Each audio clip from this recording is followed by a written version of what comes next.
నేను మీ శరత్చారి. ప్రస్తుతం దేశంలో ఉన్నటువంటి తాజా పరిస్థితులు, రాష్ట్రంలో ఉన్నటువంటి తాజా పరిస్థితుల్ని మనం ఒకసారి పరిశీలించే ప్రయత్నం చేద్దాం. ప్రజాస్వామ్యానికి ఎమర్జెన్సీ ఓ మచ్చ, పొరపాటుగా కూడా రిపీట్ కావద్దు.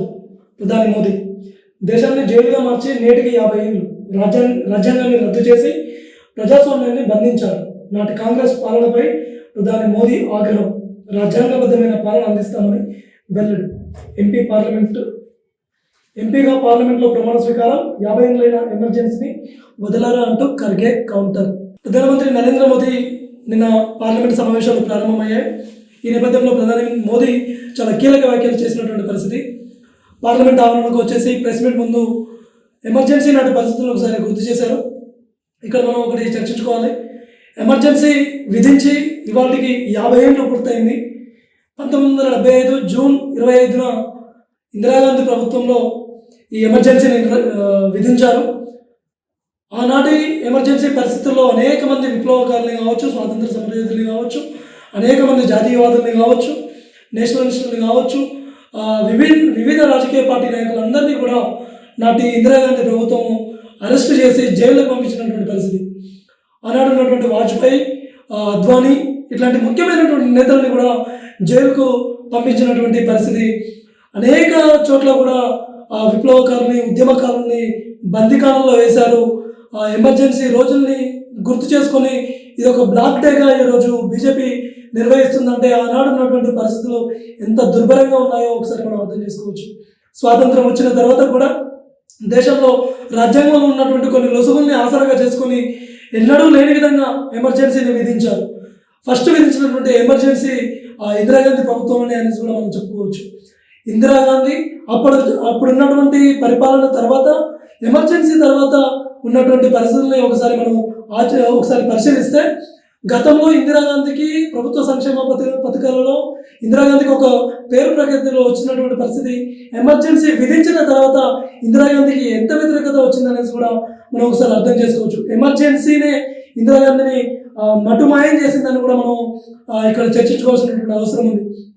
ఎందుకంటే ఎప్పుడైతే ఆటని ప్రభుత్వాలు నిర్బంధిస్తాయో, ఒక నియంత పాలనగా ప్రధానియే నియంతగా మారినటువంటి పరిస్థితి ఎమర్జెన్సీ కాలంలో ఉన్నటువంటి పరిస్థితి. కాబట్టి ఆ యొక్క రోజులని ప్రధాని మోదీ గుర్తు చేశారు నిన్న. అదేవిధంగా ఇంకేమన్నారు ఒకసారి మనం కనుక చూస్తే, దేశ ప్రజాస్వామ్య చరిత్రలో ఎమర్జెన్సీ ఓ మచ్చలా మిగిలిపోయిందని ప్రధానమంత్రి నరేంద్ర మోదీ అన్నారు. 50 ఏళ్ల కింద జరిగిన పొరపాటు ఎన్నటికీ రిపీట్ కాకూడదని చెప్పారు. భారత రాజ్యాంగాన్ని అప్పటి ప్రభుత్వం ఎలా రద్దు చేసిందో ఇప్పటికీ గుర్తుందన్నారు మోదీ. దేశాన్ని ముక్కలు చేసి జైలుగా మార్చి ప్రజాస్వామ్యాన్ని ఎలా బంధించారో ఎవరు మర్చిపోలేదని తెలిపారు.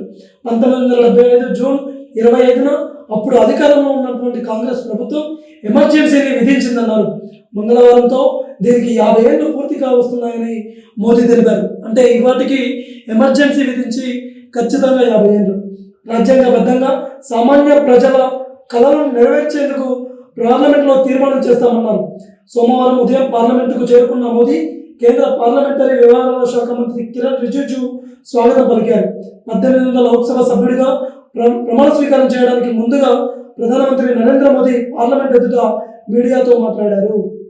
అంటే ఆనాడు ఉన్నటువంటి పరిస్థితుల్ని ఒకసారి మోదీ గుర్తు చేసినటువంటి పరిస్థితి.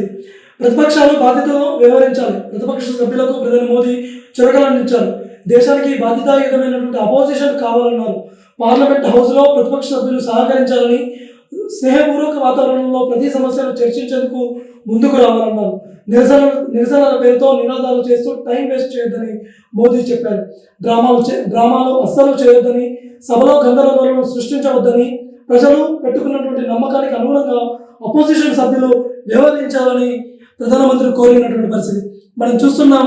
పార్లమెంటు సమావేశాలు జరిగినాయంటే విపక్షాలు పెడుతున్నటువంటి బిల్లు మీద ఎక్కువగా మాట్లాడకుండా వారి యొక్క స్వలాభాలని ఎత్తు చూపేందుకు విపక్షాలు ప్రయత్నిస్తున్నాయి. ఒక పార్లమెంట్ నడవడానికి ఎన్ని గంటల సమయం వేస్ట్ చేస్తున్నారో, ఎంత ఫండ్ వృధా చేస్తున్నారో అనేది మనం ఇక్కడ ఒకసారి ఆలోచించుకోవాల్సినటువంటి అవసరం ఉంది. ఎందుకు పార్లమెంటుకు వెళ్ళినటువంటి సభ్యుడు ప్రభుత్వం తీసుకొచ్చినటువంటి బిల్లు మీద చర్చ చేపట్టకుండా వాళ్ళ యొక్క పార్టీ యొక్క కార్యకలాపాలని పార్లమెంట్లో వినిపించేందుకు, లేకపోతే పార్లమెంట్లో వాళ్ళ యొక్క పార్టీ నిలకడని కాపాడుకునేందుకు వాళ్ళు నిరసనల పేరుతోనే బిల్లులను అడ్డుకోవడం, ఆఖరికి ఆర్టికల్ 370 రద్దు చేసే సమయంలో కూడా కాంగ్రెస్ ఇదే వైఖరిని అవలంబించింది. అంతకుముందు బిల్లును మార్చే క్రమంలో కూడా కాంగ్రెస్ ఇదే వైఖరిని అవలంబించింది. అదేవిధంగా డిజిటల్ పేమెంట్స్ బిల్లు తీసుకొచ్చేటువంటి బిల్లు తెచ్చేటువంటి పరిస్థితిలో కూడా కాంగ్రెస్ ఇదే వైఖరిని అవలంబించింది. అంటే ప్రతిపక్షాలు ఎప్పుడైనా బలంగా ఉండాలి, ప్రతిపక్షాలు ఉండకూడదని కాదు. చట్టసభలో ప్రతిపక్షాలు బలంగా ఉంటేనే ప్రజాస్వామ్యం పరిణమిల్లుతుంది. కానీ ప్రతిపక్షాలు ఏ విధంగా వారి పాత్రను పోషిస్తున్నాయి అనేది ఒక్కసారి ప్రతిపక్ష పార్టీలు ఆలోచించుకోవాల్సినటువంటి అవసరం ఉంది. ఇవాళ వాళ్ళ పార్టీ యొక్క కార్యకలాపాలని వేదికగా చేసుకోవడానికి పార్లమెంటు వాడుకోవడము చట్టబద్ధం కాదు. ప్రభుత్వం తీసుకొచ్చినటువంటి చట్టాలను ఉన్నటువంటి లొసుగులని ఎత్తి చూపండి. అప్పుడు మీరు ప్రతిపక్ష బాధ్యతని ఖచ్చితంగా నిర్వర్తించారు అనేటువంటిది ప్రజల్లోకి వెళుతుంది అనేసి కూడా ఈరోజు ప్రతిపక్ష పార్టీలు అర్థం చేసుకోవాల్సినటువంటి అవసరం ఉందనేసి కూడా మనం ఇక్కడ అర్థం చేసుకోవాలి.